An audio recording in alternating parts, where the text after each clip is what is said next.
You're listening to Jeff is Moody on Beat Break 87 FM. It's time for some real talk. Let's go. Welcome to the Jeff is Moody Show on Beat Break 87 FM, BeatBreakRadioFM.com. My name is Jeff is Moody, Mr. Moody, and I am only here to keep it one way, 100% real, 100% raw, and 100% Jeff. Strap in your seatbelts, get ready for a ride, because you've never heard talk quite like this. The Jeff is Moody Show, Beat Break 87 FM. Raw dog season has begun. Let's go. Jeff is Moody. Jeff is Moody. Jeff is Moody. It's the Jeff is Moody Show. I'm Jeff is Moody. And here's what we'll be talking about today. You know, family, I've come to a resounding conclusion that Prince was colder than Michael. Yeah. Family, Prince Rogers Nelson was colder than Michael Joseph Jackson, with the exception of the moonwalk. I'm telling you, after watching Purple Rain for like the 40th time in my lifetime, I just came to the conclusion that Mike couldn't really fuck with Prince. It's not even a contest. So we're going to talk about that today.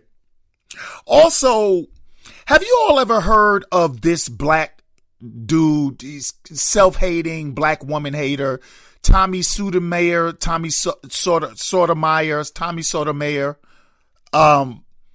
He hates the sisters with a passion. He's a real coward in my opinion, but that's just my opinion.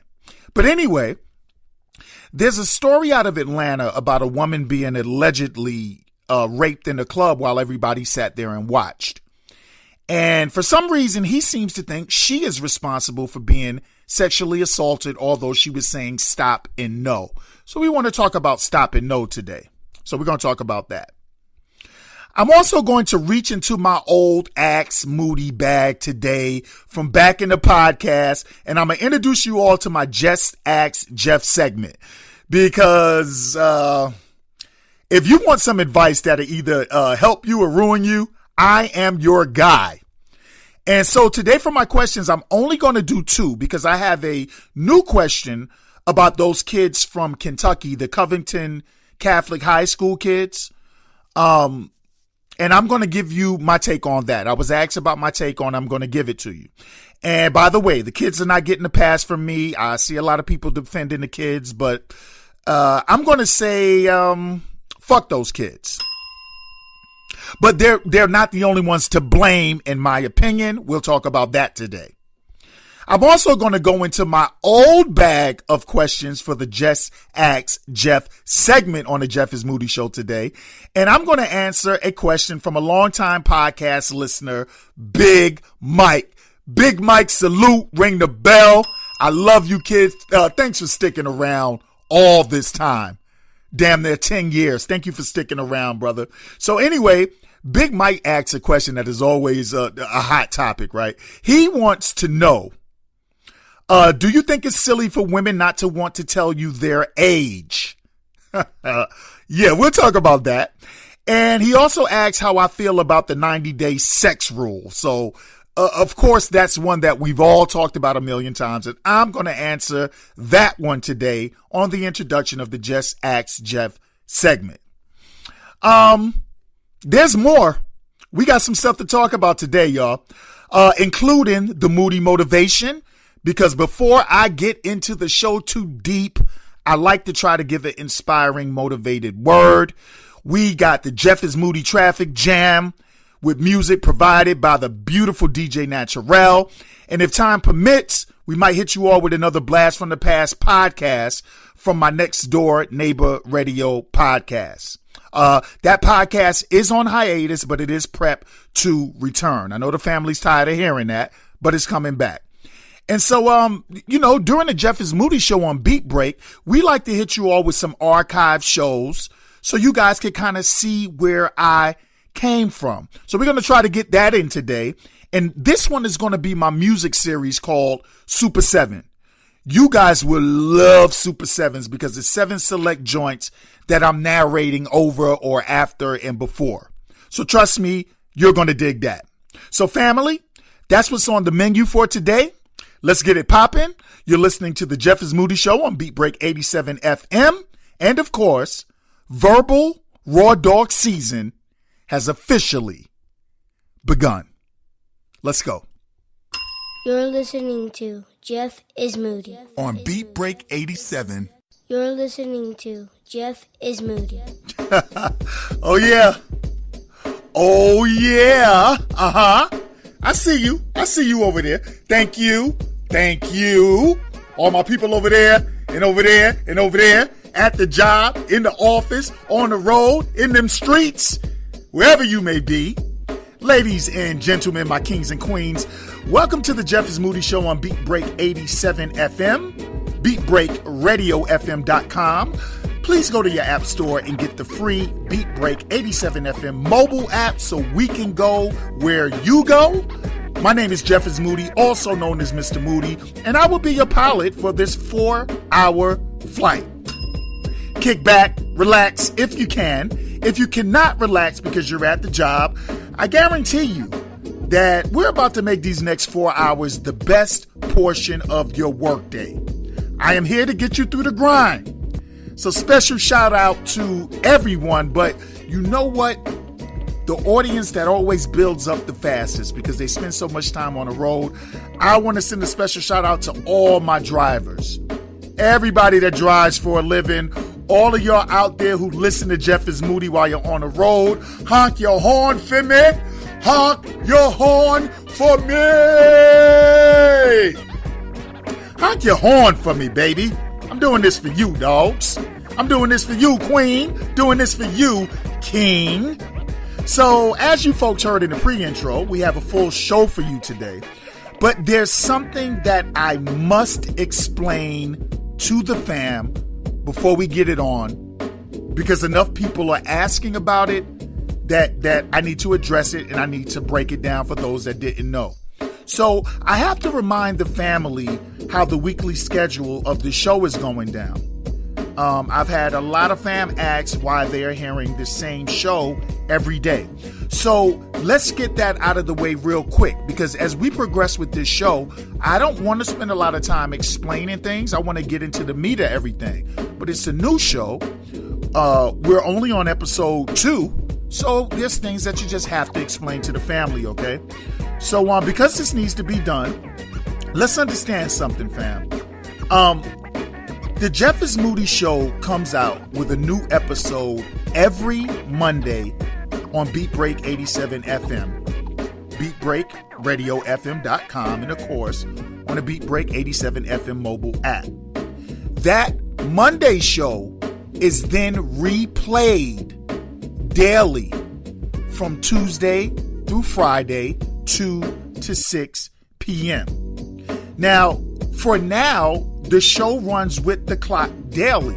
So literally, to tune into it, you have to tune in between 2 and 6. The show was designed for people that are at their desk at work, or for people that are behind the wheel on the road, or for people that have the luxury of having some earbuds or whatever on, or, you know, listening to a radio format show while they're working.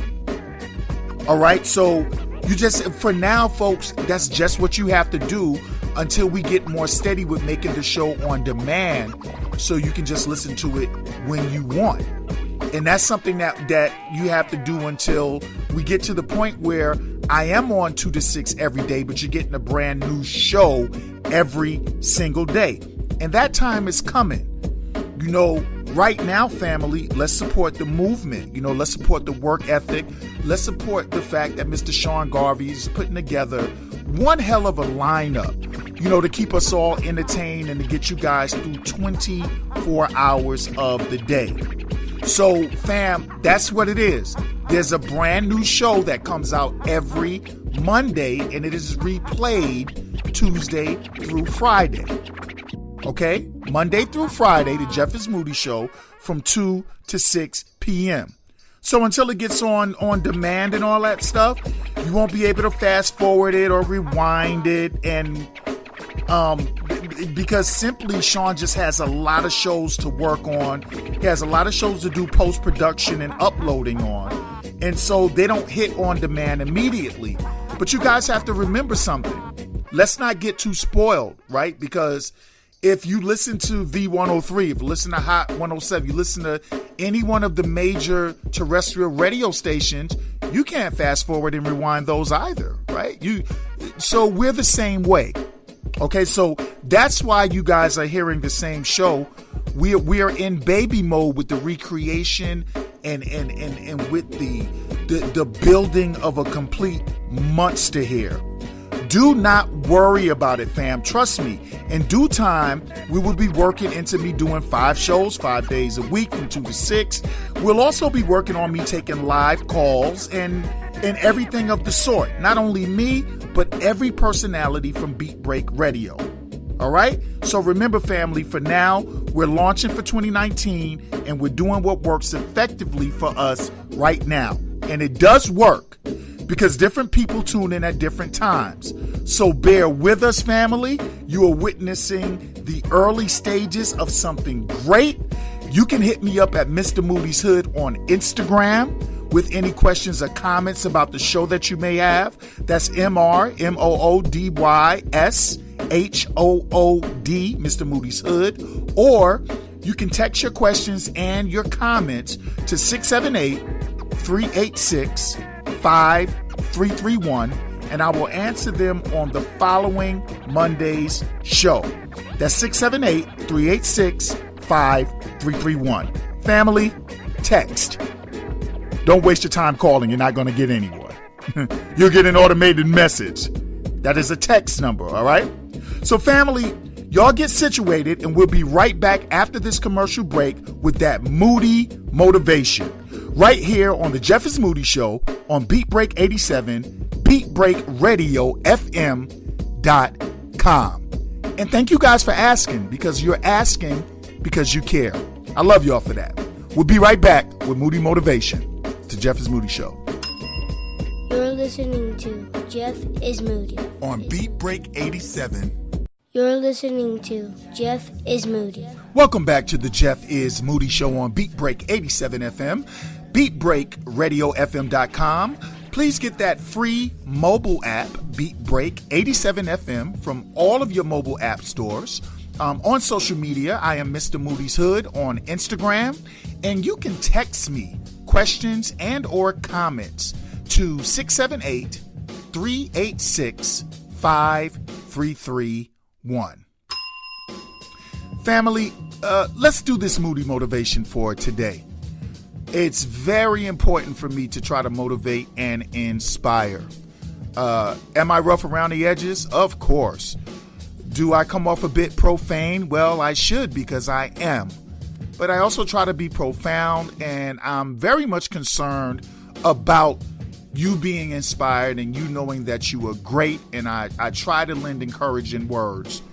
You know, sometimes messengers, they just come in the roughest packages, and I may quite possibly be one of those. So family, for Moody Motivation today, I have a question for you. How tall do you stand? This is something I was thinking about earlier today. How tall do you stand? And I'm not talking about your physical height, like 5'9". I'm 6'3". I'm 4'11". I mean, how tall do you stand when it's time to be strong? How tall do you stand when it's time to be brave, reliable, independent, faithful, benevolent? In my opinion, the true character of a man or woman, it's not so much in their exterior beauty, because external beauty that fades away and that can be taken away from you. You know, that big butt and the smile, ladies, is, I swear to God, is great for eye candy. Great for eye candy, great for sex. but not much else. Fellas, being tall, dark, and handsome is I would imagine it's a great way to make the ladies swoon. But if you lack character, if you're not able to stand tall, then you're nothing more than eye candy too. Now, some people are so empty and vain that being physically attractive is as tall as they think they need to be. And that works for some people, and God bless them.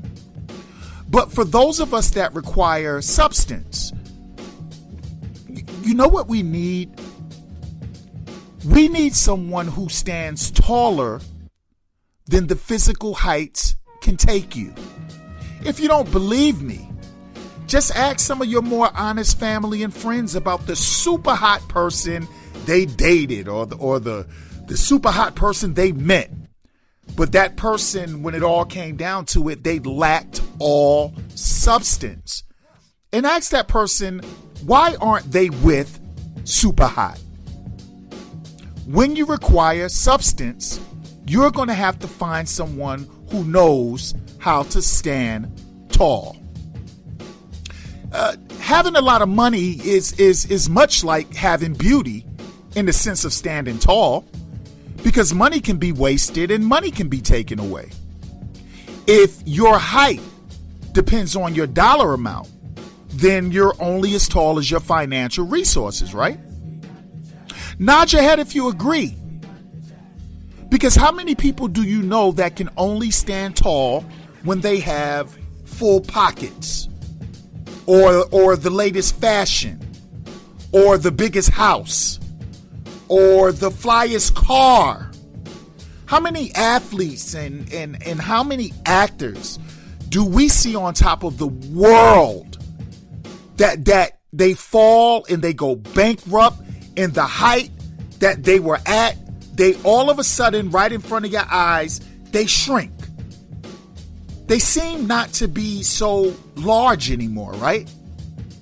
That's because they only stood tall with fame. They only stood tall with a full wallet. And that's because you only viewed them as tall with fame and with a full wallet. I'm sorry. This is why I'm constantly warning the family against celebrity worship and over idolization of anything or anybody.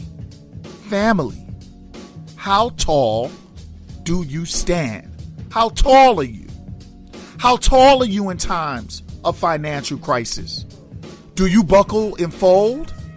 Or do you stand at a height that propels you, motivates you to weather that storm and do whatever you have to do until things get right again?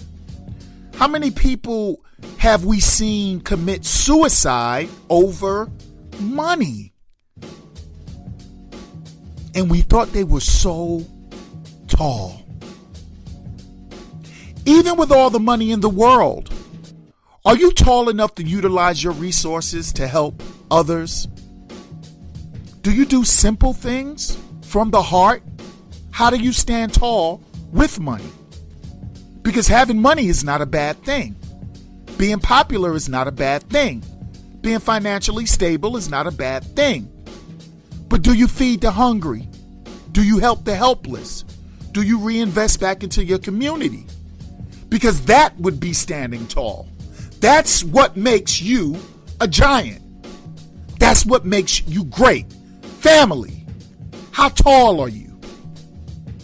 How tall are you as a friend and a confidant? Are you true? Let me ask you something. Would you sacrifice certain things for yourself so that a true friend could prosper? Or is your height limited to me? Is everything about you?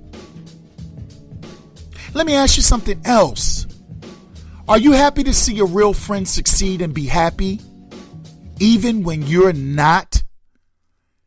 Can you smile for other people's advancements, even as you feel the pain of not advancing yourself? I've gone through that. And I know how that feels.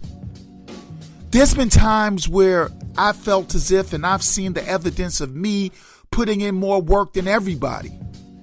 But yet still, just to see other people elevate and you're not going as fast as you think you need to go.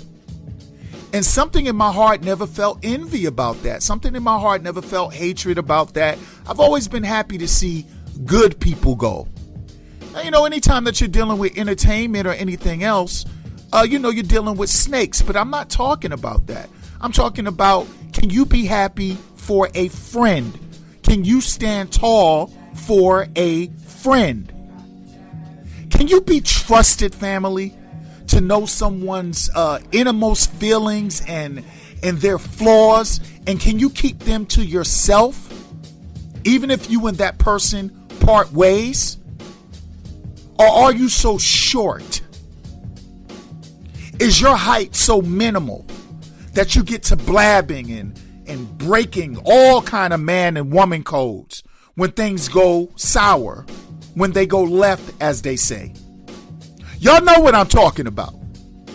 Because most of us, I'd say in a high 90%, we've dealt with someone or we've even been that person that we know all of somebody's business and everything's all good. It's all between us when we're going good. And then things go sour. We're not friends no more. We're not boyfriend and girlfriend anymore. Well, we're not family anymore. We're not co-workers anymore. And we get out there and you talk about other people's business and you break the timeless tradition of keeping man code and keeping woman code. How tall are you? Are you tall? When things are not well, are people's secrets? I'm not talking about a mass murderer. I'm talking about things that people have went through that they only shared with you. Are you tall enough to keep those things to yourself? Man, y'all remember that person that you thought was family until shit hit the fan? And now they got your business all out in the street. Half the time the shit ain't even accurate, right? Remember that homegirl that was scheming on your man the whole time, ladies? The whole damn time. Y'all don't hear me though. How tall are you? I need you to be tall. I need you to understand that height is measured by feet and inches when it comes to, I guess if you go to the doctor, feet and inches, they count. I guess if you want to get on an amusement park ride, feet and inches, they count. But height isn't measured by feet and inches when it comes to life. I need you to understand that all of us will be judged by what we have done on a good note for others. That's what's going to count when it's time for our number to be called. How tall are you? Some of us, we are riding high when we're healthy. We're tall. Ooh. When we feeling good and we looking good and there's no illness, we are so tall. But for many of us and for many people, when a serious illness hits you, some of us shrink. We get short. We cower. We go into a shell. We surrender. And listen to me. That's understandable, family. News of an illness or sudden tragedy, it can hit you like a ton of bricks. I've been there, done that. But we find out our true height after the reality of an illness or the reality of a tragedy sets in. Some people just sit there and they wither. They become small as shit. And they choose to die without a fight. But truly tall people, they go down swinging. And that's even if a truly tall person goes down at all. Because some people are so tall, they refuse to go down. I've known men and women who have fought through all kind of tragedy. I have known men and women and even children who have fought all kinds of sickness, all types of cancer to the end.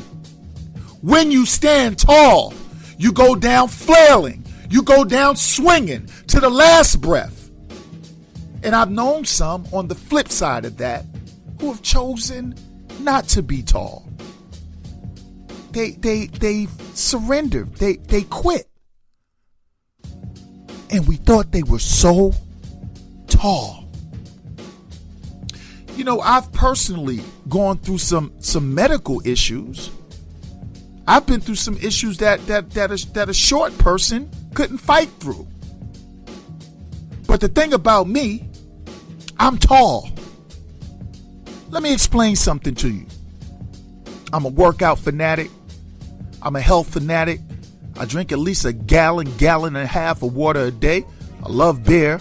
I don't smoke. I don't drink hard liquor in the last three years or so.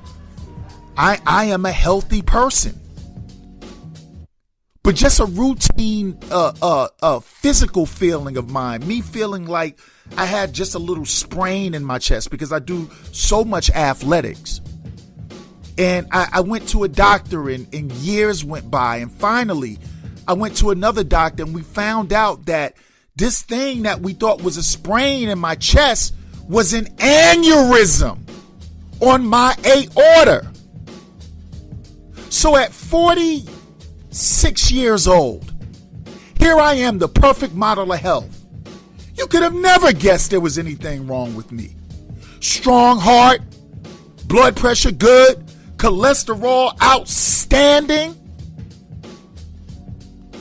And here I was with an aneurysm that was almost 3 times its normal size. Kickboxing, football, basketball, racquetball, running around all over the place, pushing my body to the limit with an aneurysm. So suddenly the life of me and the life of my family, it all changed. I had to have open heart surgery at 46 years old. With a healthy heart, for the most part. The actual heart was great. No plaque, no blockages, beating like a racehorse. But they suspect I was actually born with the birth defect of having an aneurysm. And only the Most High could get me through 46 years with a deadly aneurysm, and I can make it. And so I went and I had this surgery, and they took the aneurysm out and they gave me an artificial aorta, and here I am. That's why my podcast got derailed. I had to heal and I had to get prepared for that. But I'm tall. I say that to you to say that at no point in time did I think about failure.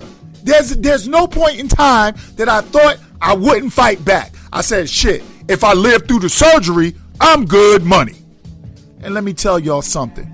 Man, I'm not only am I back, better than ever.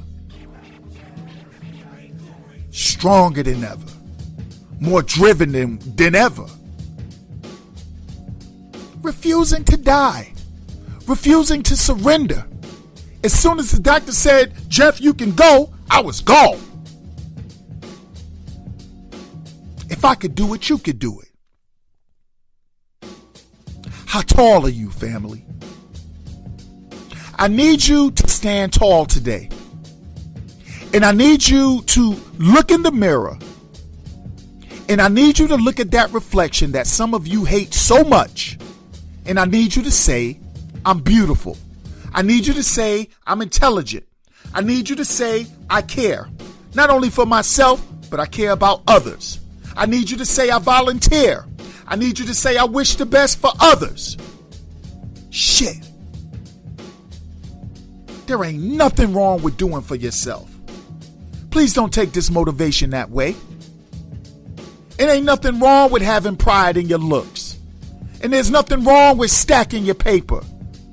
But if we can't stand tall, and if we can't be there for other people, and if we can't seek to make this world a better place, our communities better places, our relationships better, if we can't mentor our young men and our young women, if we can't respect our elderly, and if we can't put value on not only black lives, but all lives, then we'll just remain short, ineffective, uncaring, selfish, and not tall. So family, take this Moody motivation and run with it. Don't just run with it today, run with it tomorrow. Run with it from now on. Spread it. Live it. Incorporate it in your lifestyle. Incorporate it into your logic. Physically, family, I stand around 5'9", maybe 5'10", maybe 5'11" if I got on a pair of boots and I tiptoe. I go anywhere between 220 to 235 pounds. Solid. But don't you ever try to size me up on a mental or spiritual plane, because I'm a giant. My height is not according to my physical stature. I stand tall when my people need me. I love and I respect my elders. I mentor these youngins. I protect my wife and my daughter. And as much as I seek to elevate myself, I seek to elevate my fellow man and my fellow woman, my king, my queen. Now that's tall. Family, be tall. Be tall. This has been your Moody Motivation, family. Be tall. We'll be right back with the Jeff is Moody Show on Beat Break 87 FM. And I'm going to tell y'all why Prince was colder than Mike. We'll be back. You're listening to Jeff is Moody on Beat Break 87. You're listening to Jeff is Moody. Yes, Lord. Woo!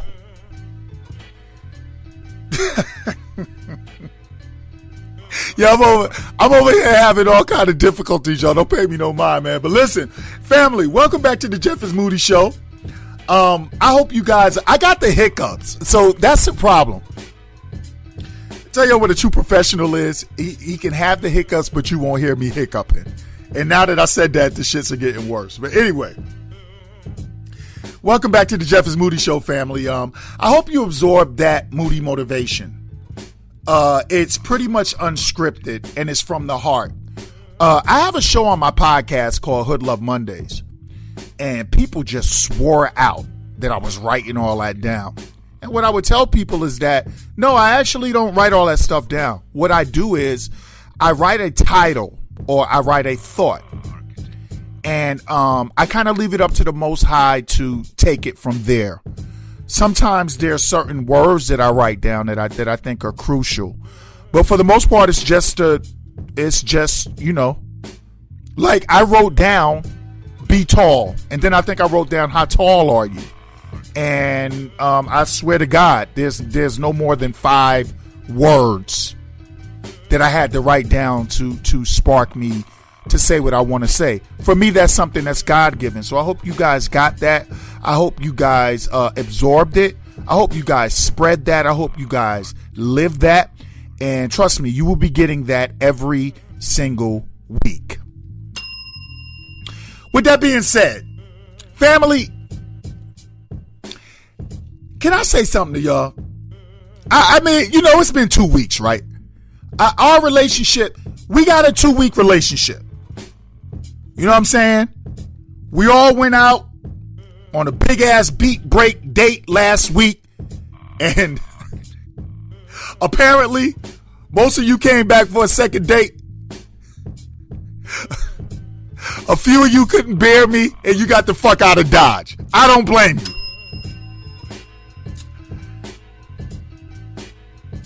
But I gotta say something to y'all. And this is very sacrilegious in some circles. Family, listen to me. Listen to me, Linda. Linda, listen to me. I got the hiccups and I'm going hoarse at the same time. All right. Family.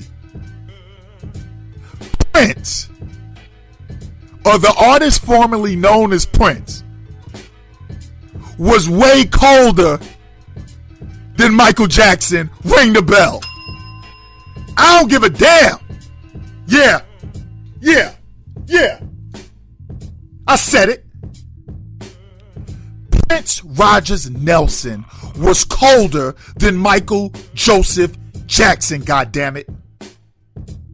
And I'm going to tell you why. Before I get to telling you why Prince was colder, I want to say rest in peace to the two gods of this music shit. Rest in peace. There'll never be another. There'll never be another Prince. There'll never be another Mike. But after watching Purple Rain again, I realized that Prince was cold, man. Yo, family, don't get me wrong. Mike was cold. Mike was the god. But besides the moonwalk and Bubbles the monkey, Mike could not fuck with the purple god. Come on, man. Come on, man. Yo, besides the moonwalk and Bubbles the monkey, Mike could not fuck with the purple god. And the glitter glove, because Mike was cold with the glitter glove.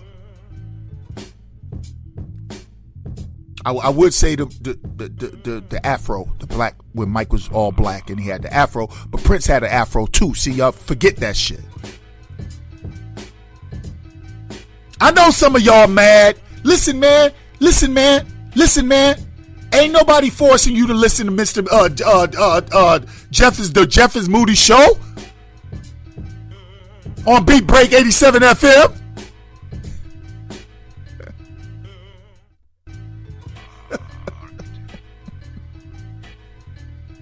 I know some of y'all mad, but yo, facts is facts.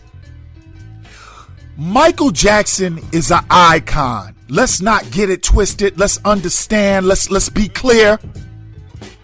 That motherfucker did Billie Jean. Mike did Beat It. He did Pretty Young Thing.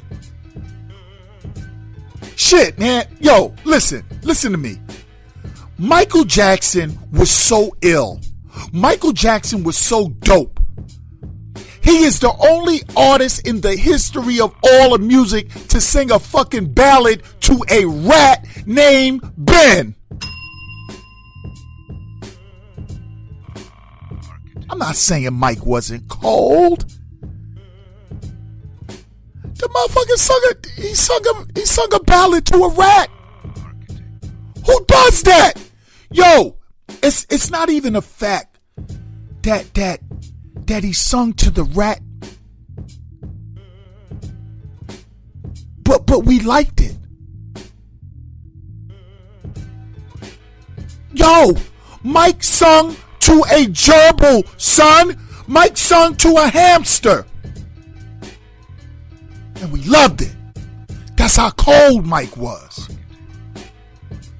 His humanitarian efforts, those shits, they were endless. Mike also loved the kid, and that's no pun intended. I ain't trying to be funny. Because I could break off and tell y'all how disgusted I am that this so-called special is coming out to try to vilify a dead man that can't speak and defend himself. You know, that's where we at in this culture. It's the tear down. They're putting out a special to try to tear down a man that wasn't found guilty of anything. Mike loved the kids because he was a big kid himself. That's how I mean it. I don't mean it in a funny way. Like I would mean it in a way if I said something P in R. Kelly.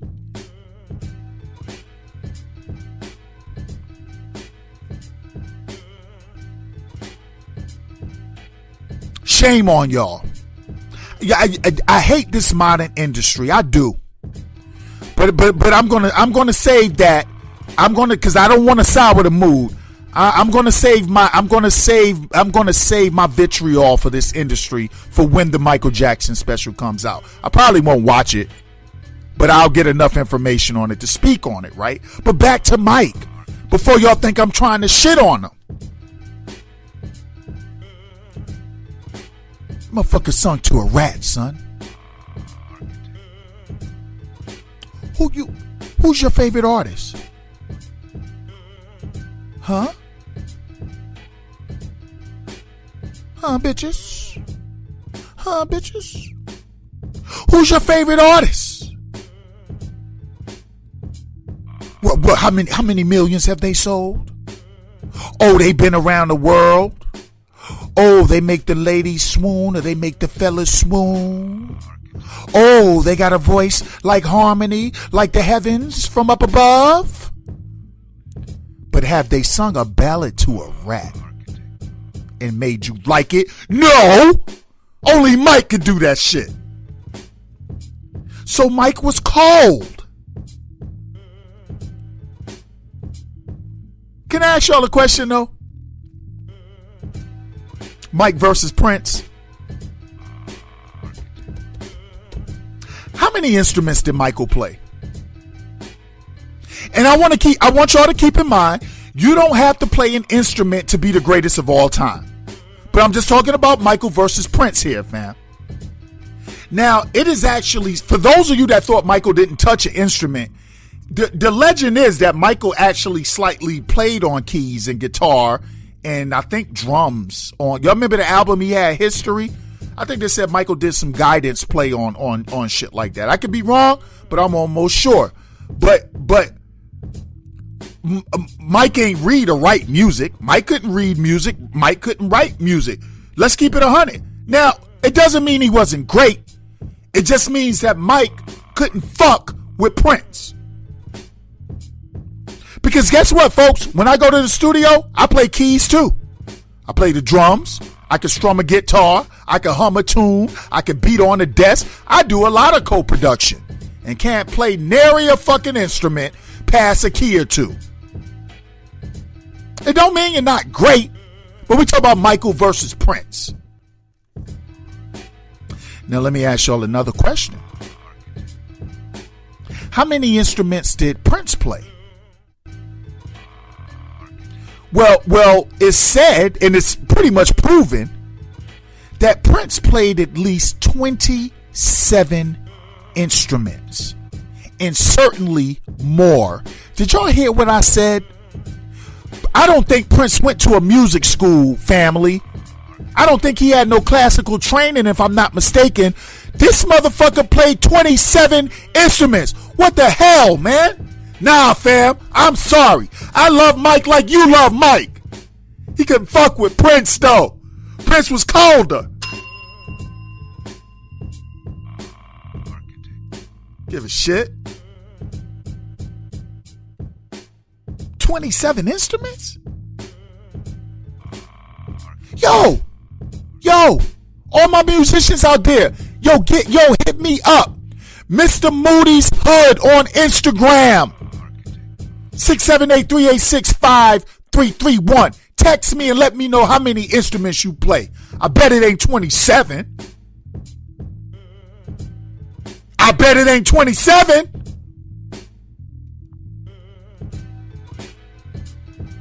Now, listen. Both of them were a bit, you know, soft.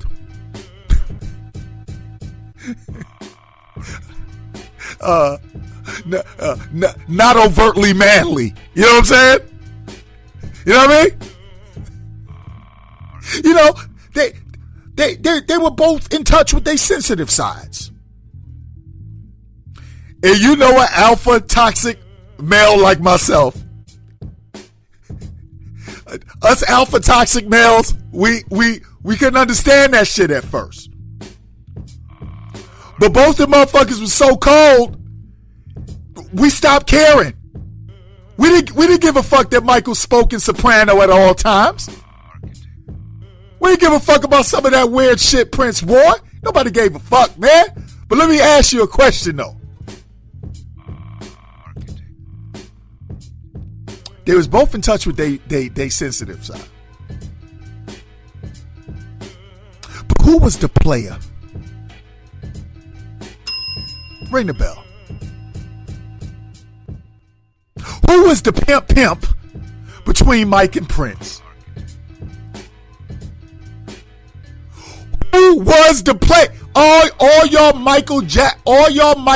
all y'all people that are pissed off at me right now, and you're fucking emailing Sean Garvey, and you're calling Sean, and you're doing get that fucking guy off of the air, Sean. This is it. He's crossed the line. Last week he shocked the fuck out of us. We ain't used to beat break wilding out like that. Y'all hitting my internet radio boss up right now.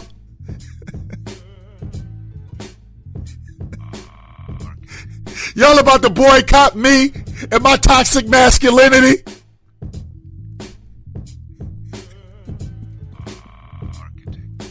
You standing outside the beat break offices right now with your picket signs. Moody must go. Yo, I don't care. I don't care, family, because I'm going to keep it real. Prince was so cold. He was player.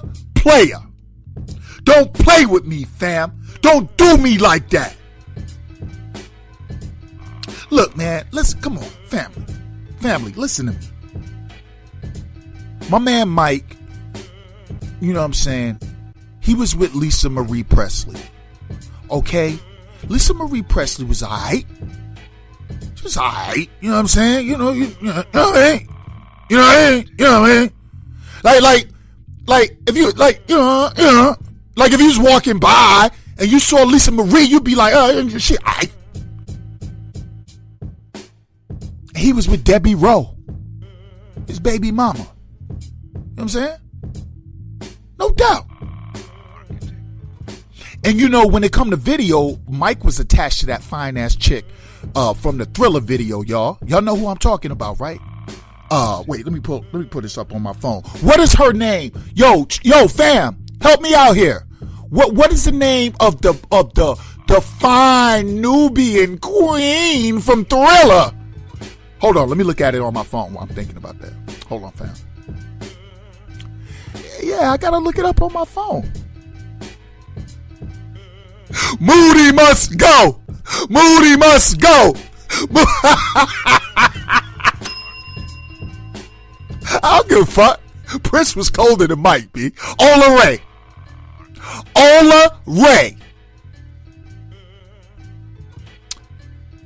You know, on video, Mike was attached to Ola Ray.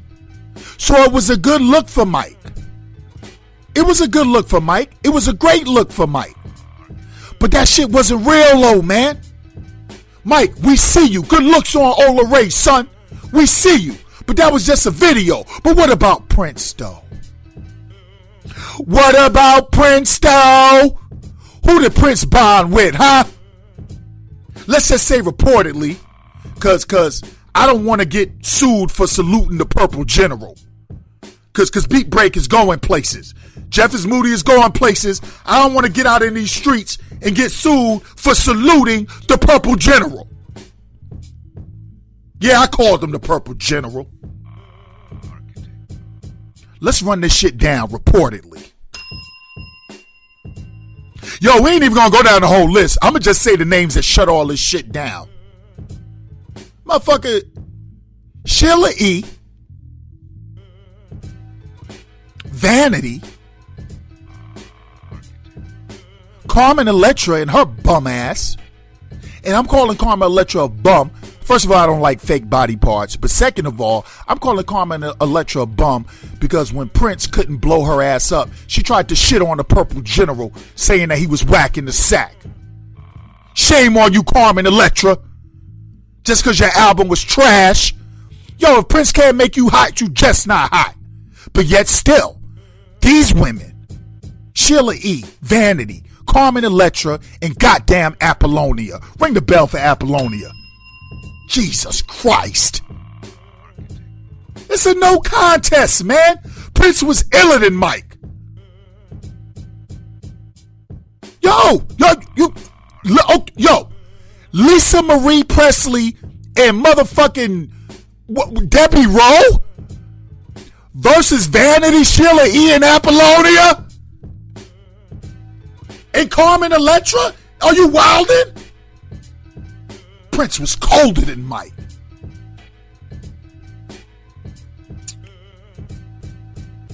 You know what? You know what Mike had Prince fucked up, family? It was that moonwalk. Mike was the lord of the moonwalk. He was king moonwalk. He was the emperor of the moonwalk. He was a moonwalk ninja. That's where he had Prince fucked up. Mike put on them goddamn penny loafers, and Mike moonwalked his way past Prince to that degree because of the moonwalk. Because you gotta admit, they was both ill on stage, and when you really think about it, both of them motherfuckers only had about 5 dance moves. You know, you look at these young boys now, like Chris Brown and all them guys. Y'all remember when Omarion was popping and all that? Them dudes had 9,000 dance moves. Mike fucked Prince up on the moonwalk, and I got a theory to why he was able to fuck Prince up on the moonwalk. It's simply because I feel that Prince could not moonwalk in 10-inch pumps.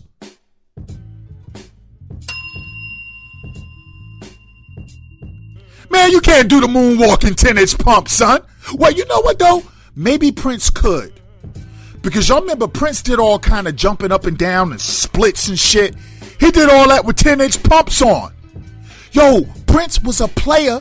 He was a player from the Himalaya, slaying everybody from Vanity to Apollonia with 10-inch pumps on. Prince was colder than Mike. You know, and to be honest with you, man, Mike owed James Brown a lot of this shit. Mike owed James Brown a lot of this shit, family.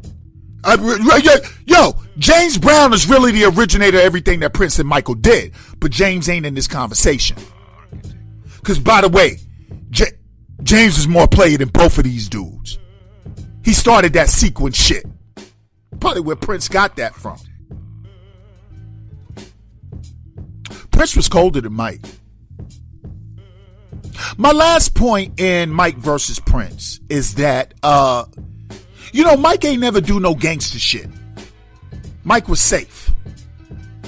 You know, outside of Mike grabbing the shit out of his nuts, his crotch every time he danced, Mike wasn't gangster. Let me ask you, fam. Let me ask y'all a question. Did Mike ever pull the baddest females with a purple sequin Village People outfit on? No. Prince did. Did Mike ever make the baddest chick in Minneapolis jump in Lake Minnetonka in 90 degree below zero weather? No, he did not. Prince did. Did Mike ever park his purple Harley in a seedy alley behind a seedy nightclub with no security? No, Prince did. Ladies and gentlemen, I submit to you that Prince Rogers Nelson was colder than Michael Joseph Jackson. Take it how you take it. It's the Jeff is Moody Show. We'll be right back. Mike was colder. Oops, Prince was colder. You're listening to Jeff is Moody. On Beat Break 87. You're listening to Jeff is Moody. Welcome back to the Jeff is Moody Show right here on Beat Break 87 FM, BeatBreakRadioFM.com. And of course, family, please download the free mobile app, Beat Break 87 FM, on your Android, your Apple, wherever you have an app store. So that way we can go wherever you go. As a matter of fact, I really want to salute my family that have been sending me pictures, still shots of the app on their phone. My Facebook family, the Jeffrey Robinson family, the Jeff is Moody Show family. I love you guys. Y'all know how we ride. I love y'all. Let me tell y'all, fam, there's just pick after pick of people showing me that they got the app to support the kid. And I really appreciate that. So family, I tell you what, as we progress with the show, and we're going to do big things. And for those that stick around with us while we're building, we love you. We support you for it. For those that don't want to stick around, hey, we love you too. It's whatever. But for those that support, I tell you what, send me a still pic.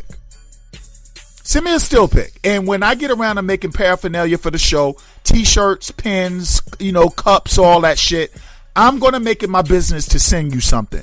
Now, I didn't last as one of the most influential urban podcasters in the game for 8 years for no reason.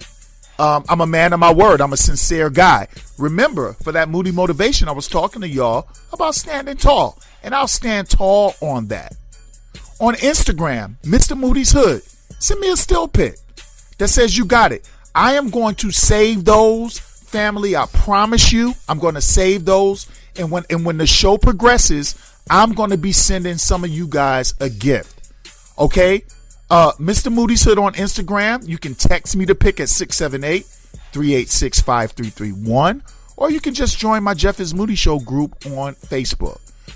For you guys that are doing that, that means the world to me. I love y'all. Thank you so much for that. Ring the bell for y'all, man. So family, have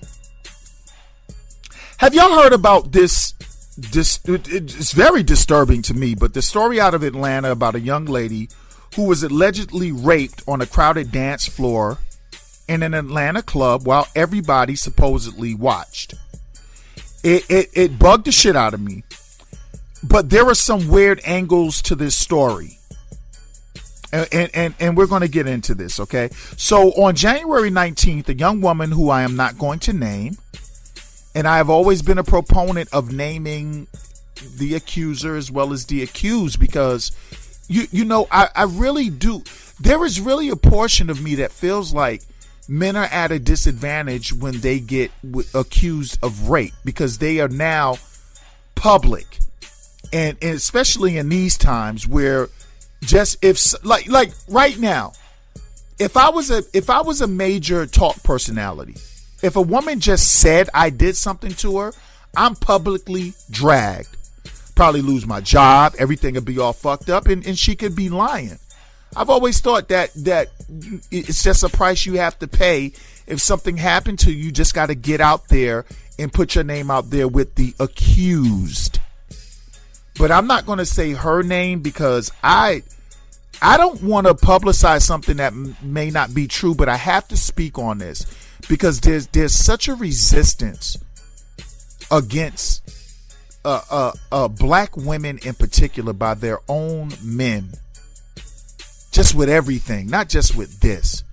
And there is a bitch nigga of the universe named Tommy Sotomayor, right? Is it Sotomayor or Sotomayor? Just listening to this guy as somebody put me onto the story in a video, I was like, wow. I just want to see how you guys feel about his mode of thinking.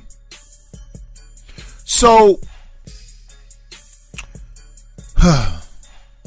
I've seen portions of the video, and what I'll say is what I think I saw was either a pissy drunk or drugged woman talking to her FB Live audience, and there was some guy with her, and he was pretty much what seems like he was grinding or attaching himself to the back of her. Moments later, you hear, and portions of the video you can see, she's saying, "Stop, help me," and she's saying no. Now, there's a portion of the video that I saw, and I've only seen it once, and so maybe I'm not an authority on it. Maybe you guys can get up with me and educate me if I come across wrong to you right now. But it kind of looks like he was raping her. Now, I wasn't there. Don't know them, don't know her, don't know her background, don't know anything. Don't know if they freaky deaky like that and she was drunk and to save face she said she was raped, or was she really raped? But I want to talk about stop and no. And I want to talk about help. And I want to ask you motherfuckers, how does any man in his right mind think a woman deserves to be raped while she's saying stop and no and help? I want you to tell me what she can be doing that would justify her getting fucked against her will. And apparently, while she's yelling stop and no, a club full of people are simply watching.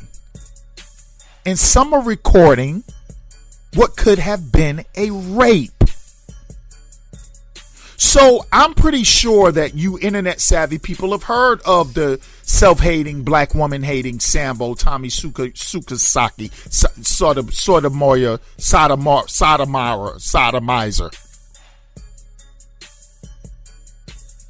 From what I understand, he gets smacked around once in a blue. I think he's been arrested on domestic abuse charges or whatever. I don't, I didn't do deep research on the guy. I've seen his videos years ago. I just looked at him as a coon, even though there's a lot of things he's saying that have a ring of truth, but that would go for anyone, right? That would go for any critique that you get mostly. There's a bit of truth behind it, but when the truth is followed by just blind hatred, it invalidates some of the things that you're talking about. So somebody hit me off with this story, and somebody sent me these videos, and they sent his video. So if you're not familiar with him, like I said, I think he hates himself. He definitely hates black women. That's how I view it. And that's the way that I view his followers. To me, they're a bunch of angry ass black men, and they hate black women for whatever reason, for the most part. And of course, he has plenty of female supporters, black and white, because obviously the all white people are not racist. That's asinine. But the white supremacists, the portion of white people that hate black people, and they love a nigger, they love a coon, they adore this guy. This guy is adored by white supremacists for hating his own.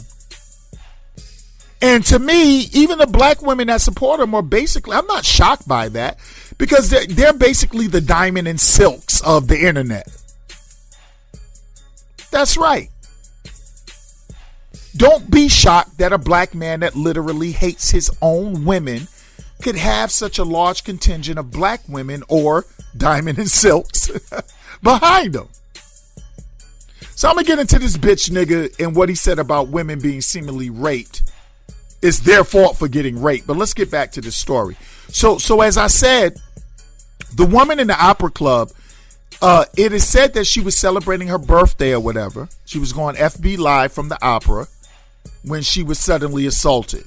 Now, I must admit, the story confuses me, not only because it's being said that it's a club full of people that watched, and I can't fathom a club full of women and men watching someone yelling stop, no help, and just watching, even in this sickening day and age. But I'm even kind of baffled because while she was getting raped, she was able to hold her phone through the entire ordeal. And there's just something about that. And then there's conflicting stories because some people said after all this was said and done, they said that she came back out and partied. So I wasn't there. I don't know the whole deal, but it's not really about that. It's about yes, no, and help. And it's about how any man or woman can think that how you're dressed or whatever, it would validate you being raped while you're saying no and stop. That's what I want to talk about. I don't know if this lady's telling the truth or not, but I do know that people are saying, well, she asked for that. Oh, she was saying yes.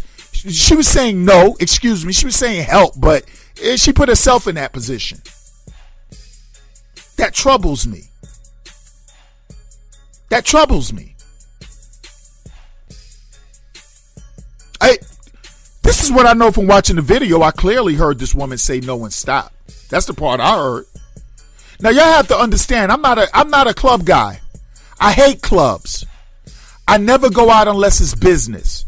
I hate mass amounts of people. I'm a people person. I'm an introverted extrovert. I'm an outgoing guy and all that, but I fucking hate being around too many people. I hate drunk, stupid motherfuckers. I hate women with their ass and titties out. I hate men who thirst for women with their ass and titties out. I hate a man who would drug a woman. I hate a woman who plays the risky club game and rubs all ups on dicks and grab dicks and tongue kisses and gives men the impression that they down for whatever, but then they yell victim when the man gets overheated and he gets on his go time shit. I hate people like that.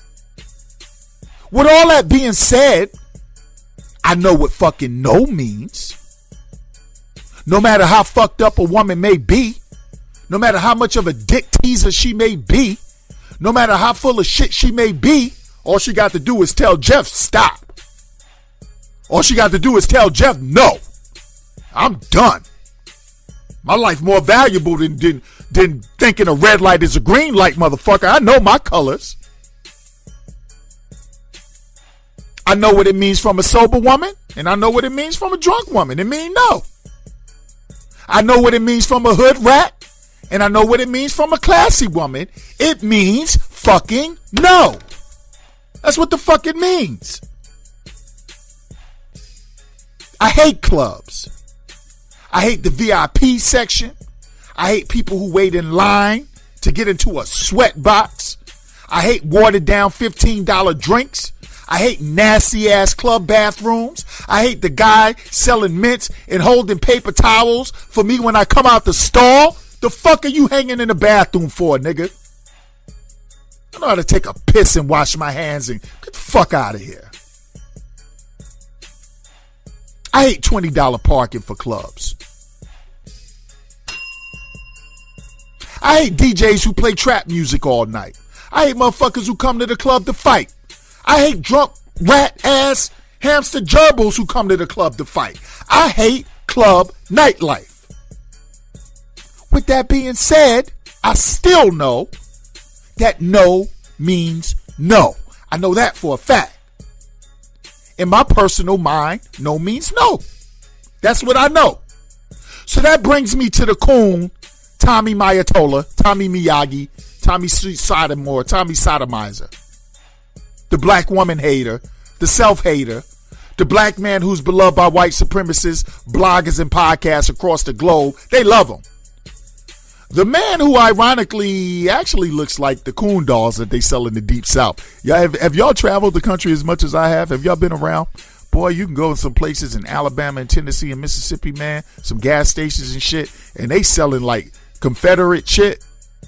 They sound like little black monkey looking shit. He looks like one of those. He does. I'm not just saying that because he disgusts me. I'm saying it because it's an honest observation. So after viewing his video, here's a couple of statements he made, and I will note some of his commentary, and I'll direct quote some of it. I really only need to address two items that he said, because after those two, you start realizing this dude is a fucking idiot. And after observing the tape that this woman was seemingly being raped and yelling no and stop, this is what he talks about. Now, I saw some of this tape too. She was drunk She didn't have no panties on. All I know is that it looked like somebody started fucking her, and she said, "No, stop, help," in a drunken way. And it wasn't a it was it wasn't like that I heard. But she said, "No, let's talk about no and stop." But this is what he chose to talk about. I want you guys to keep in mind, at no point in time did Mr. Miyagi, Mr. Sodomizer, at no point in time did this guy say anything about the man that allegedly raped the woman. He acknowledged that it looks like the guy was putting in some work, but he never chastised the guy. I guess that's okay.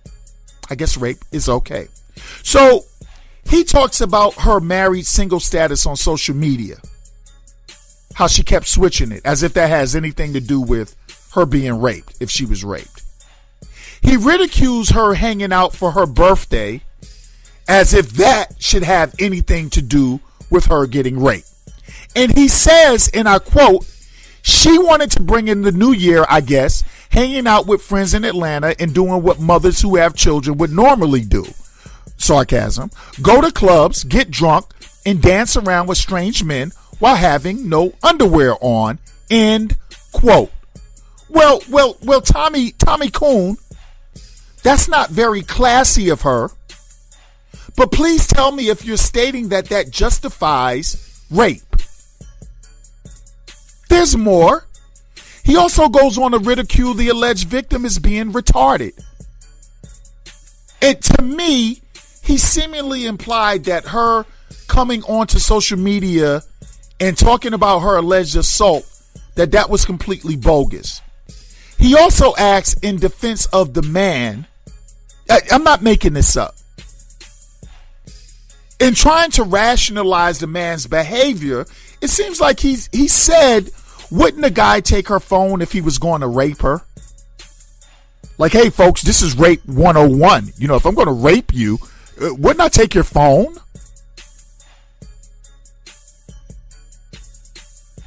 Yeah. He basically goes on to somehow ask women what they expect when they're going out, weaved out. I don't know what a weave has to do with getting raped. Drunk. I do know how drunk can be connected to getting raped, because you're not in control of your facilities and you put yourself at the mercy of unsavory men. I get that. Not that makes it right. But I have no clue what a weave has to do with getting raped and hanging with strange men. All right, enough about that. Let's move on. Now, for those of you that know this Tommy guy, he gets checked quite often, on and off camera. He gets duffed out in Harlem for disrespecting white, black women. Y'all know what duffed out means? I'm a New Yorker. It means somebody walk up to you and fucking punch the shit out of you. Duffs you. D-U-F-F apostrophe S. Duffs. Or you got duffed. He's been extensively clowned by Tariq Nasheed. If you guys don't know who that is, a lot of you hate his guts. A lot of you love him, whatever. But I know he's clowned the shit out of Tommy Coon. Tariq Nasheed. Tommy Sotomayor is Tariq Nasheed's personal bitch. Seriously. That seems to be a little bit of history on this guy, but he said nothing about the guy that might have raped a woman, although he acknowledges there's a guy behind the woman that looks like he's getting it in.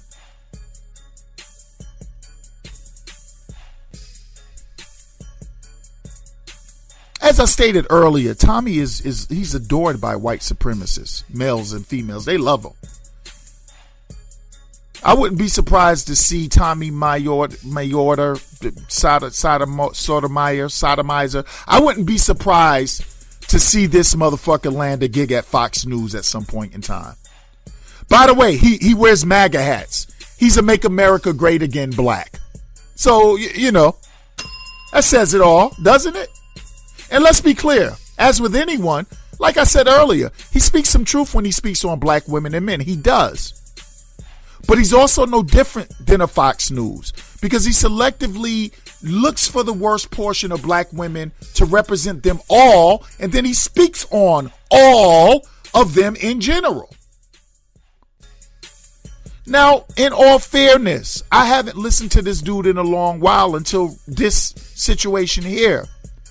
And after hearing what he was about, I wasn't about to give him the time of day, so I just stopped paying him any attention. We got enough problems without, coons.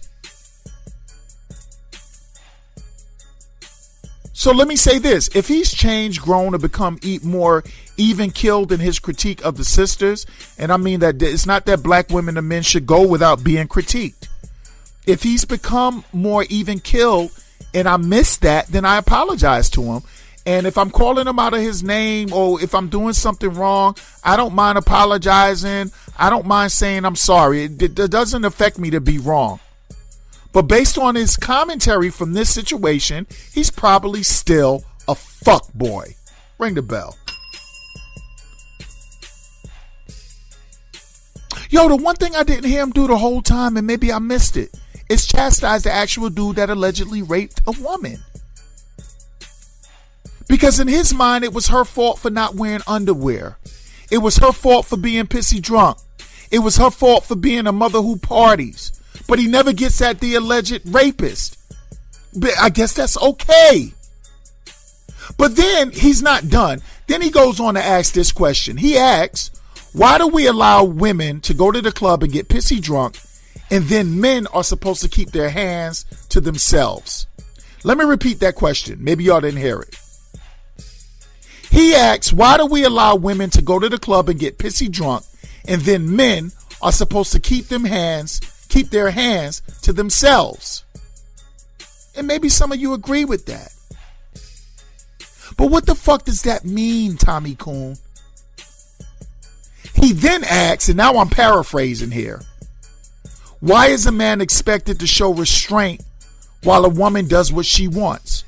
He also asks, if she's drunk and he's drunk, why is he the rapist? Tommy Sotomayor, are you 14 years old, nigga? Are you 14 years old and you're experiencing puberty and wet dreams? Or are you an adult? Here's the bottom line. I don't know so much about this story. A lot of it doesn't seem right. It doesn't feel right. And God knows I go in on women that make false rape accusations. But here's one thing I know. I heard no. I heard help me. And I heard stop. And in the real world with real men, that's the end of the sexual thing. No matter how hard a dick is. No matter how good it feels. No matter how close you are to having an orgasm, no means no. If you don't like jail, no means no. And if it's a woman from my family, motherfucker, if you like your life, no means no. My family crazy like that.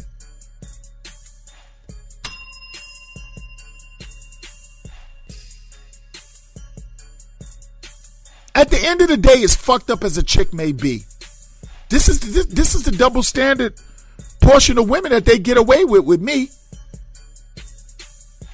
It's always going to be more fucked up if you stick your dick in the vagina of a woman who's screaming no. I've been through it.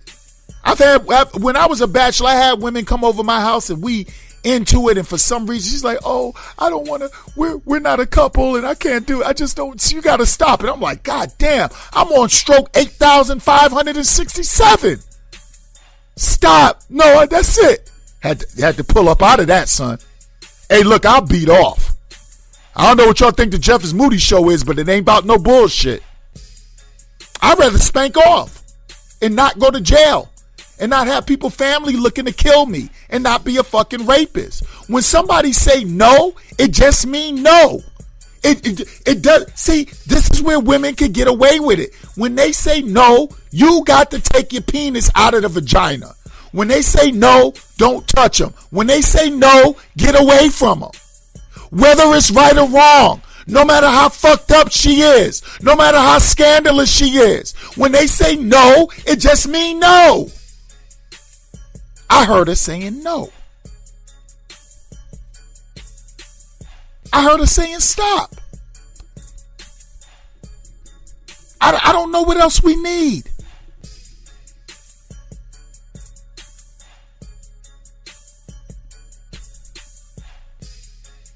If this story is not true and this woman is full of shit, then burn her. Burn her down. Burn her down. Burn her down.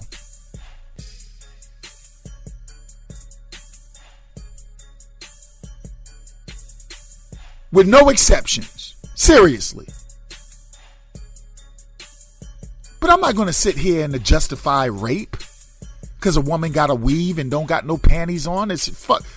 First of all, I'm not in situations with women like that. I don't deal with rats and gerbils. A weave don't mean you a rat. I'm trying to figure out how a weave even crept into a rape discussion. So was she raped? You know what, fam? We'll see. Some people say she came right back out and partied after the assault. I don't know. But the issue's bigger than that. It's about a man not respecting when somebody says no. It's about a grown-up acting like a 15-year-old child. No mean no. So this is a MAGA hat wearing, black woman hating, coon ass nigga who is literally co-signing rape, in my opinion. He comes off as a high school freshman that thinks if she teases you, why not just fuck her? So we'll see if this woman is being truthful or if she's full of shit. But none of that erases the fact that no means no. None of it. It's the Jeff is Moody Show. My segments are long because I'll be saying some shit. Raw Dog season is here, man. We'll be right back. You're listening to Jeff is Moody. On Beat Break 87. You're listening to Jeff is Moody. Welcome back to the Jeff is Moody Show right here on Beat Break 87 FM. It's week number 2, family. And I'm just getting revved up. And as you can see, I got content for days. And I'm promising you that I'm going to do my part to make Beat Break 87 FM a household name. Why get involved with anything that you don't think you can win at? Right? And I'm wired to win. We're going to do great things. But family, please believe me. You're getting some great segments, and as I study radio, especially satellite radio, I really realize that people just want content. They want good, steady content because good, steady content makes time fly. And I'm a content provider. So I'm going to continue to thank you guys for tuning in each and every week. But before we get out of here and before we get into the music portion of the Jeff is Moody Show, and we got a gang of music for you, it is time for my Just Ask Jeff segment. This is a favorite of mine because basically, fam, you ask me whatever you want and I give you a straight answer. Now, warning, it may not be the one you want. It may not be a doctored or degreed or qualified answer, but it'll be real. When I say real, it'll be like real good or it'll be real bad. So I used to call this segment Ask Moody on the podcast, and now I just call it Just Ask Jeff. And I actually have a brand new question. Then I'm gonna go back to an older question. I don't think I ever got around to this on the podcast. I know when I looked into my emails and stuff, this was one of the later ones that I saw, but I know I must have talked about this quite a few times.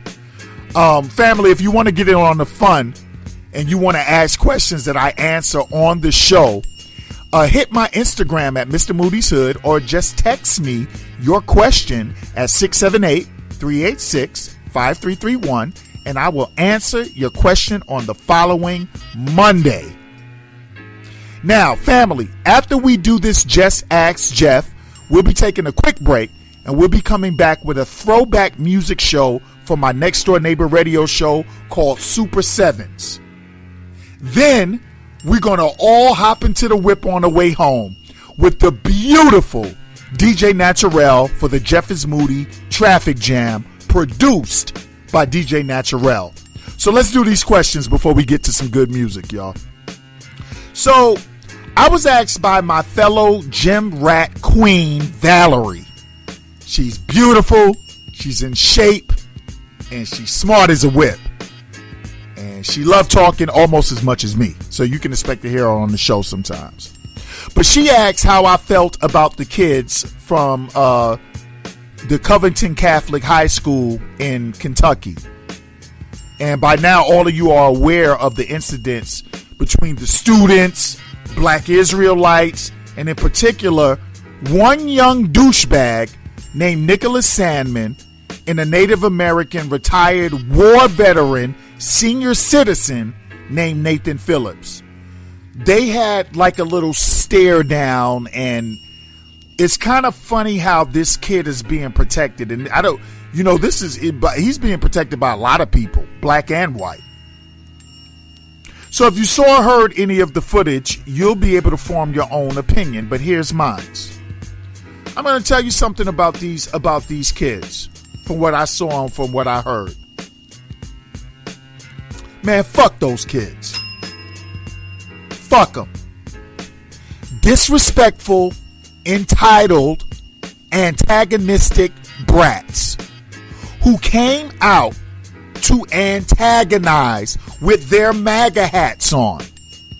What a lot of people are missing are the kids taking their shirts off, jumping up and down like monkeys. They said it was in response to the about 5 Black Israelites that were out there yelling at the kids and yelling at people and telling them that they the devil and yada, yada, yada. And the natural instinct for you to protect yourself, I get it. I understand it. Black Israelites can be a pain in the fucking ass. It's not that they're not telling the truth. It's just that their way of going about things, to me, is not very effective. I'm sorry. It's not very effective. If you're... Here's the thing about trying to teach people your culture, right? First of all, white America is not accepting any truth. If they were accepting any truth, we would have been straight from the Bible that said, feet of bronze, hair of wool. Right? If they were accepting of that, black people wouldn't be on the verge of having to make sure that we get our voter rights back in fucking 2020 or 2019. But when you come out and you're overbearing and you attack, people generally are going to tune you out and not listen to you. I'm a New Yorker. So Black Israelites are knowledgeable, they are intelligent, and they are speaking a lot of truth, in my opinion. But because of their approach and because of the way that they do things, you notice in New York, they just out there yapping and calling people this and that, and people are walking by them like they don't see them. They're strong with their approach. It can be said that I'm the same way. I mean, either people usually love me or they hate me. I don't really have gray area, and I love my life being that way. Listen to my podcast. You've listened to it this is your second week. Is it too strong for some of you motherfuckers? Maybe I'm your personal Black Israelite. And that's fine. But what I'm saying is, listen, fuck those kids. Because those kids jumping up and down, making monkey noises, those kids doing the tomahawk chop in disrespect to the Native Americans, those kids saying the N-word, those kids wearing their MAGA hats, when we all know that a MAGA hat is nothing but a Confederate flag.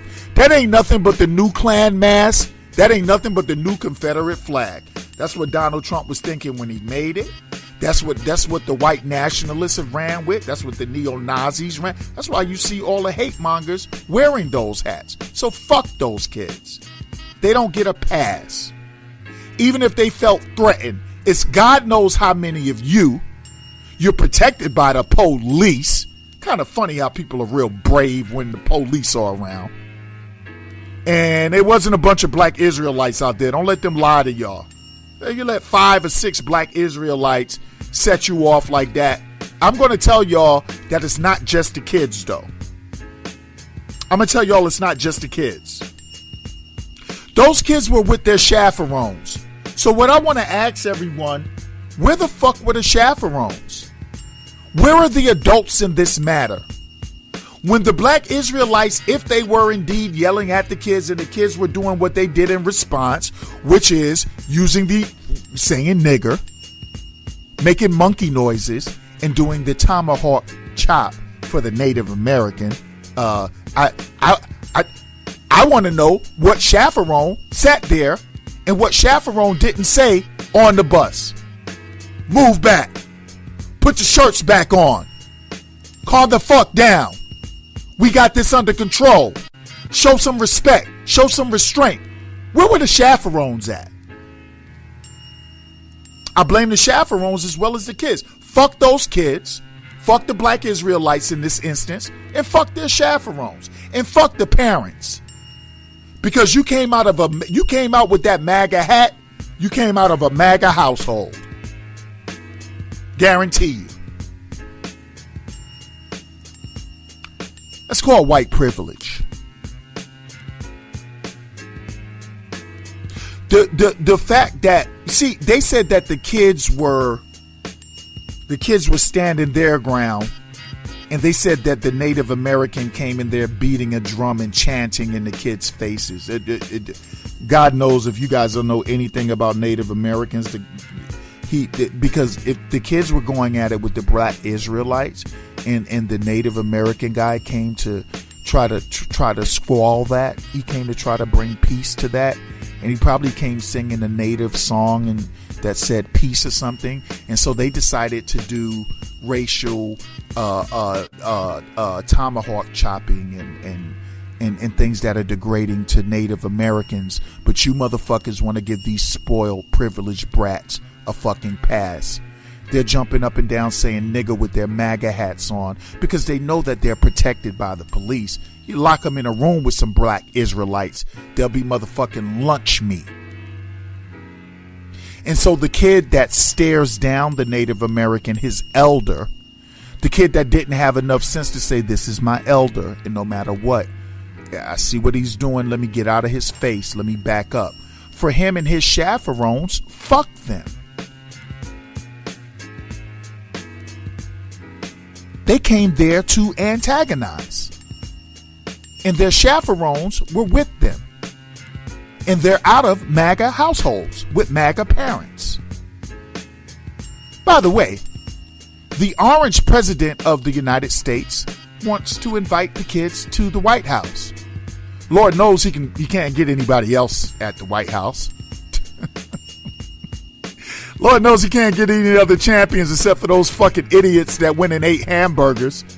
Lord knows he needs all the people, all the high profile people he can get. Nobody wants to come see his bitch ass at the White House in the middle of a government shutdown that he created. By the way, congratulations to all my government workers for getting off of the modern day slavery of working for free. I am so happy that you guys are returning to work and getting your money.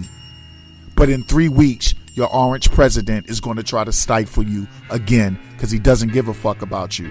This man wants the kids to visit the White House. They are being held as heroes for standing their ground against a handful of black Israelites and a senior citizen, military war veteran Native American who is beating on the drum. That's what you call white privilege. That's what white privilege is. So fuck those kids. Fuck their parents. Fuck their chaperones. Fuck anybody that was out there and not saying, get back up out of that old man's face. He's beating the drum. Get over it. Back up, kid. You know, in my era, we would have got the shit smacked out of us. Whether the guy was right or wrong, he didn't hit you with a drum. He's beating on a drum and chanting. You're an American hero now? for throwing tomahawk signs while wearing a MAGA hat? Y'all motherfuckers don't see what's going on right in front of your face. The president wants them in the White House. But then again, president said neo-Nazis are good people. So that's not a shock. Fuck those kids. And there'll come a time where I'll appreciate those black Israelites. But in this situation, like, I know some black Israelites. I always ask them, like, it seems like a lot of times you cut off your nose to spite your face. By the way, not all black Israelites are the same. Not all of them actually are on that yelling, try to out yell you, threaten you, calling you cracker and all of this shit. Not all of them do that. Don't believe the hype. Some of them will calmly talk to you if you want to have discussion. They're just ready to fuck you up if they need to. But fuck those guys that were out there. That's how I feel about it. White privilege is real. Hey, do y'all remember Ethan Couch? That was the rich white kid that got off on the affluency defense. Y'all remember that? He attended a party at the age of 16. He did some underage drinking. He got pissy drunk. He got in his car, drunk as shit. He killed 4 innocent people. His attorney and a psychologist, they blamed his murder and his irresponsibility on his parents' wealth. They said this motherfucker had affluenza. And a judge that the taxpayers pay gave that little piece of shit 10 months probation for murdering 4 people. Do you guys all remember that he was only going to have 10 months of probation for murdering 4 people until he violated his parole? How did he violate it? He went to another party where they were serving alcohol after he killed 4 people because it's his world. It's called white privilege. Do you all remember him fleeing to Mexico with his piece of shit mother? And they gave him more time in jail for violating his probation than they gave him for murdering 4 innocent people. That's called white privilege. Stop me when I'm wrong. Y'all remember Brock Turner? He's the white male rapist swimmer from Stanford University who was caught sexually assaulting a fucking unconscious woman behind a dumpster and only got 6 months in jail for it. His father, who probably taught him to rape, his father said he shouldn't lose his life over 20 minutes of action. That's what his father calls his son raping an unconscious woman behind a dumpster. And a judge said that a harsh prison sentence would have severe impact on Brock's life. I don't know why I can't talk all of a sudden. Y'all remember that though? This motherfucker got 6 months in jail for raping an unconscious woman. And the judge said to give him a harsh prison sentence would be too hard on him. It would impact his life too harshly. Y'all remember that? Don't tell me white privilege doesn't exist. It does. So fuck those kids. Because all some of you are seeing is them standing up in the face of bullying. Bullying from who? Who was going to touch them? Who was going to put a hand on them? Those kids were more well protected than the goddamn president was out there. By the way, do you know that their Catholic school who chastised the kids initially, do you know that the Catholic school extended an apology to the kids and said we shouldn't have been forced to chastise you? See, that's all about affluency right there. That's all about money. Because the parents are like, hey, y'all fuck around and lose this tuition. So the Catholic priest comes out and said, we're sorry, kids. We saw you saying N-word. We saw you with the MAGA hats on. We saw you making monkey noises. We saw you doing the thing that is disrespectful to Native Americans. But we're a little too harsh. If only the Catholic Church were as stringent and strict about priests sleeping with little boys. Ring the bell. Fuck those kids. Moving on to my second question. All right, man. So, this is an oldie but a goodie from Big Mike. And Big Mike asks about asking a woman her age. He says he was talking to a young lady for 2 weeks and they finally went out. And during the date, he asked her how old she was and she became offended and said a true lady doesn't divulge her age. He also wants to know how I feel about the 90-day no sex rule in dating. And as I get out of here, I'm not going to take a long time with this one at all. Big Mike, I don't know if I answered this question or not. I'm assuming I didn't because it was so high up on the email thing. Any woman that doesn't want you to know her age and you're sitting there trying to get to know her is a fucking dumbass. The dumbness in dating rules just have to stop. What the fuck do you mean that I don't want? Why would it be bad to ask you your age? If I'm interested in you, why wouldn't I ask you how old you are? What's the criteria for asking your age? We got to kiss first. I got to pay for a date. We got to have sex first. I got to babysit your kids. Like, what the fuck do I do? How is it rude for a man to ask a woman her age? What the fuck is wrong with y'all? You know, a lot of times, men and women come up with the stupidest fucking dating rules, and 5 and 6 and 7 years later, they're still single, and they're mad at the world because they're single, and they don't understand this because they subscribe to such dumb shit. I have never met a woman that I was remotely interested in and didn't ask her age. How the fuck am I supposed to know if I want to deal with you if I don't know your age? Maybe you're too young for me. Maybe you're too old for me. Who the fuck doesn't want to know somebody's age? Stupidity, Mike. You know what? I'm going to tell you. When you bump into women like that, like, I like to bounce. And my single day, I just would have got the fuck away from her. I don't have time for that shit. Hey, yo, fellas, ask the woman her age. How the fuck are you going to be out with somebody?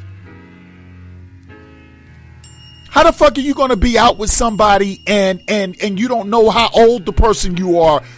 What is that? What is that?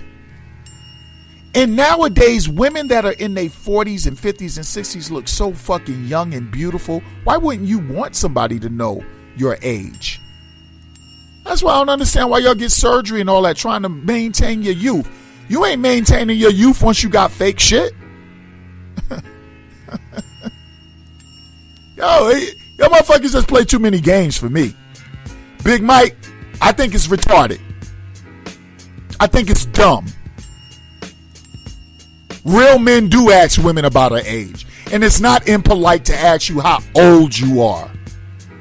I might not want to date a 60-year-old. I might not want to date a 20-year-old. I want to know about you. Even in general conversation, I want to know about you.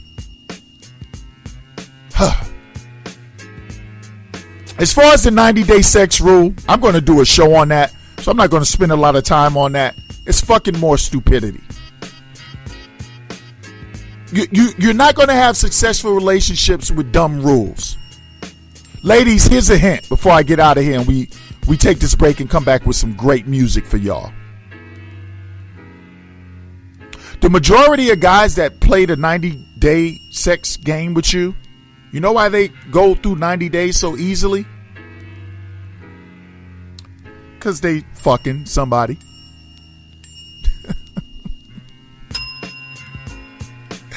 And so they can wait for you, you silly twit. You silly ass. Yeah, most of the time, because when we know you're about that stupid shit, we just get some ass from someplace else. None of the real men in your life ever told you that? I'm the first one? Well, thank me. You're welcome. 90-day rule. So what does it mean after 90 days? So what do I do? What do I behave for 90 days and then show you I'm a piece of shit on the 91st? Yo, dumb dating rules is what keep. When you meet a happily single person, God bless them. When you meet a miserably single person, I'm guaranteeing you, they play these stupid fucking games. Don't ask me my age, even though we're out together. And there's a magical 90 days that I get to know you. You don't know shit about me in 90 days. You know what I show you in 90 days. I like to pass gas in front of my girl. I won't do that in 90 days because I got to get this vagina.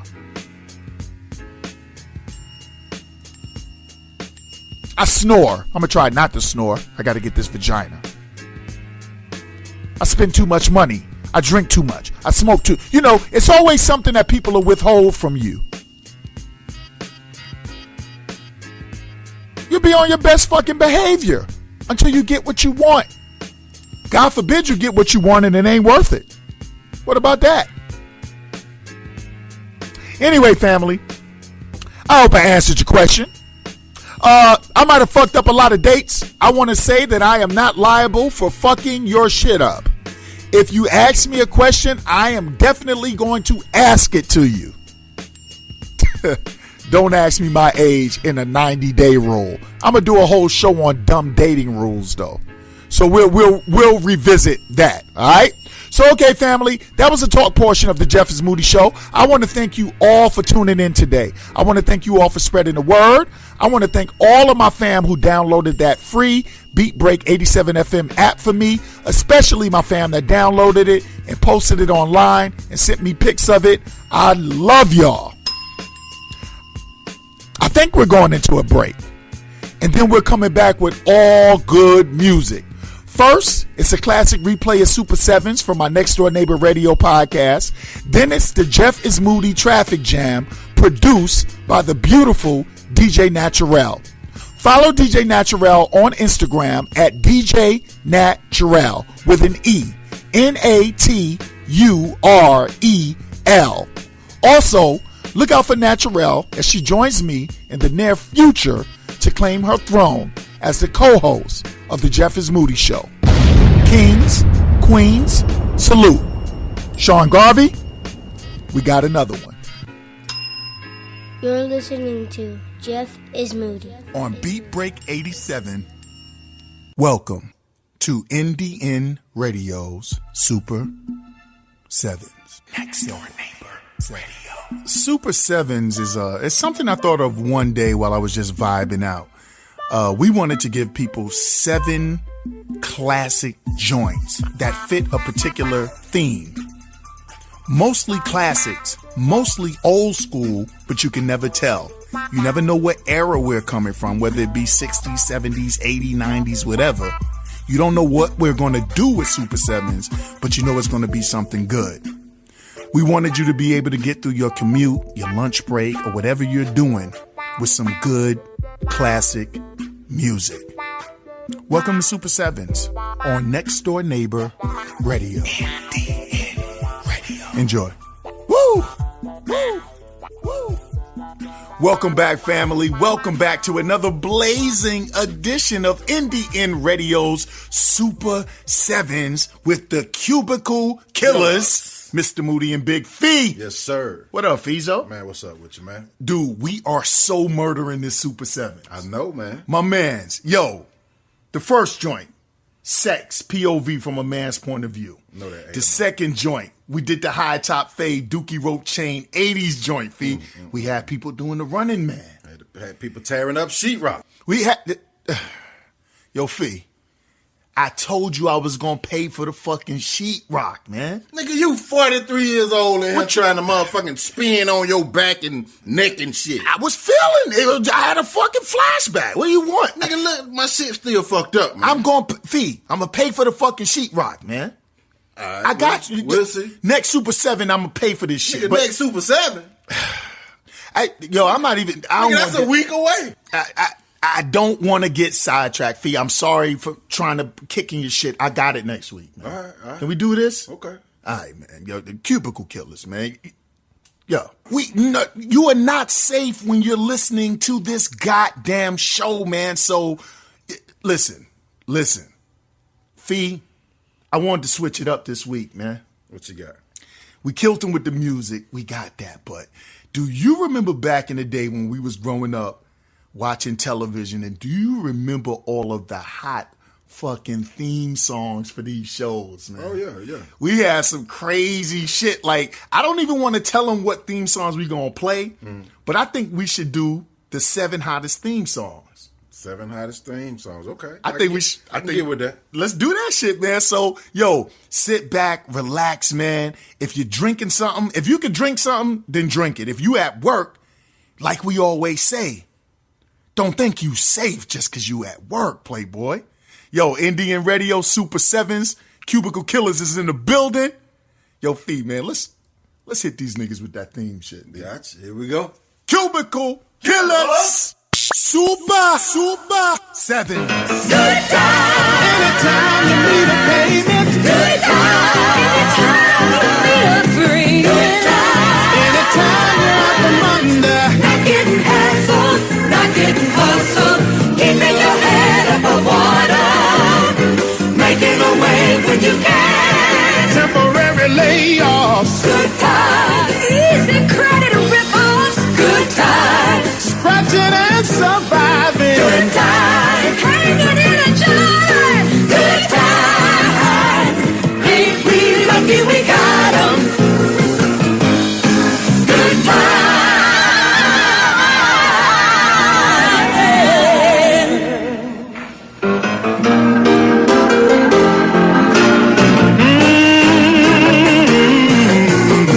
Just looking out of the window, watching the asphalt road, thinking how it all looks hand-me-down.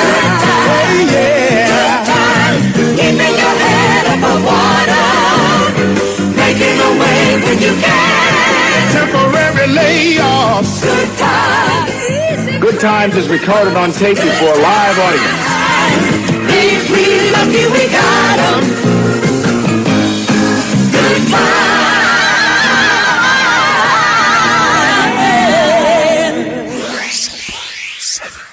Super 7's hottest 7 TV theme songs. Fee, now that I'm older, how the fuck was that Good Times? I know, right? Nigga hanging in the jury. Good times. Easy credit ripoffs? Good times. What the fuck? What was we listening to, man? Jesus Christ, let's not ruin it, man. Goddamn, that was a good time? Moving right along. Super 7s, baby.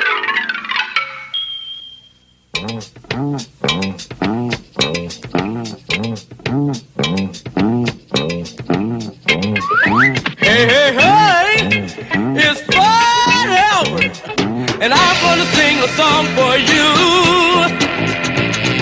And Bill's gonna show you a thing or two.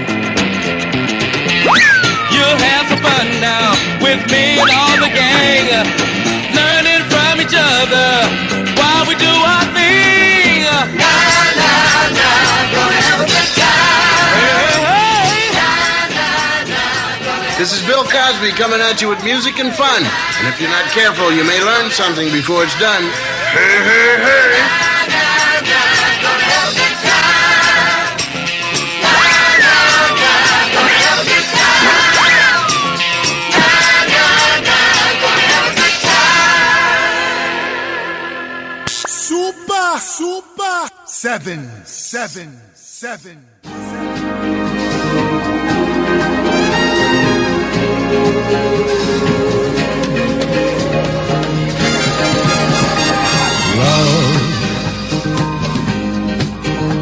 Exciting and new.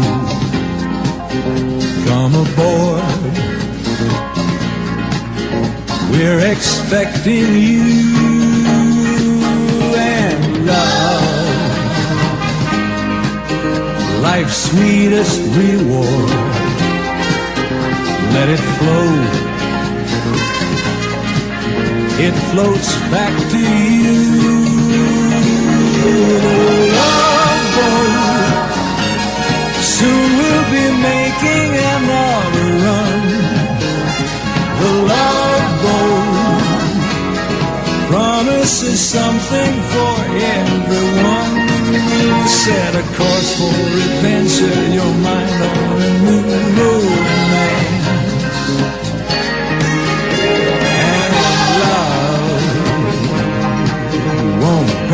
anymore. It's an open smile on a friendly shore. It's love. Welcome aboard, it's love.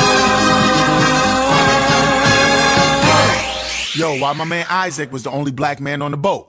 Why was he the only black man on the boat on the staff? And then why he had to be like a clean-up butler kind of dude, though? Huh, Love Boat? Answer that. Super 7. Super 7. 7. 7. 7. Oh, snap! That's my shit! Welcome back.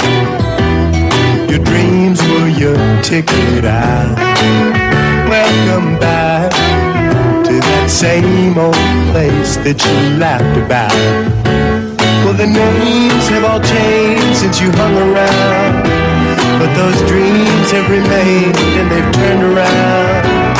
Who'd have thought they'd lead ya? Who'd have thought they'd lead ya? Back here where we need ya. Back here where we need ya. Yeah, we tease him a lot, 'cause we got him on the spot. Welcome back. Welcome back, welcome back, welcome back. Welcome back, welcome back. Yeah, we tease him a lot. Welcome back, 'cause we got him on the spot. Welcome back, yeah, we tease him a lot. 'Cause we got him on the spot. Welcome back. Welcome back, welcome back, welcome back. Welcome back, welcome back, welcome back. Yo, okay. Fee, I'm going to ask you real quick. What's that? Could you possibly have ever lived with two beautiful women, no relation, and not try to bang? I can say that in my head, but my body can't promise that. I think this next joint, Fee, everybody already know what we talking about, where we going with this. But this dude lived with two dimes and didn't bang. I don't know how a man can live with two dimes and not try to bang. Oh, he tried to bang now. But he didn't bang. No, he didn't bang. At least not on set, my brother.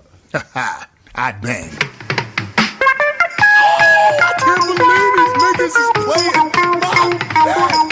Come and knock on our door. Come and knock on our door. We've been waiting for you. Been waiting for you. Where the kisses are hers and his, three's company too. Come and dance on our floor. Come and dance on our floor. Take a step that is new. Take a step that is new. We've a lovable space that needs your face, three's company too. You'll see that life is a ball again, laughter is calling for you. Down at our rendezvous. Down at our rendezvous. Three's company too.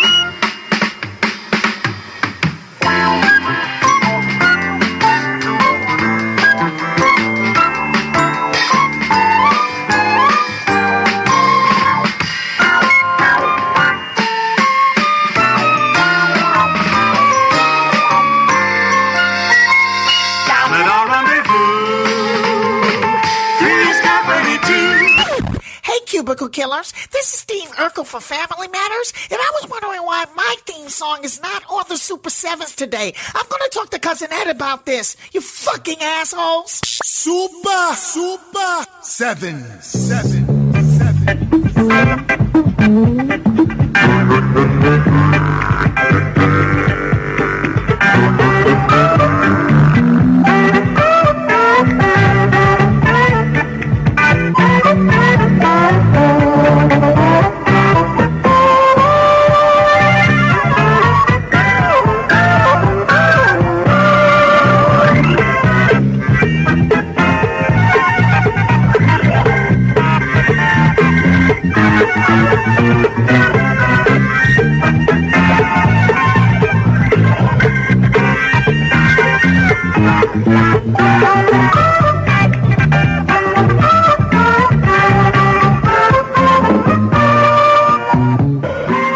Super 7, you big dummy. Big dummy. Hey, yo, man. We hope you've enjoyed another episode of Indian Radio Super 7 with the Cubicle Killers, man. And perhaps the best way to close this out is with what may be one of the most recognizable theme songs on the planet Earth, man. And this theme song is incredible because for once in television, black folks was moving on up. I think y'all know where we going with that one. Rest in peace to Sherman Hemsley and Isabel Sanford, also known as George and Wheezy Jefferson. Super Sevens. Well, we're moving on now to the side.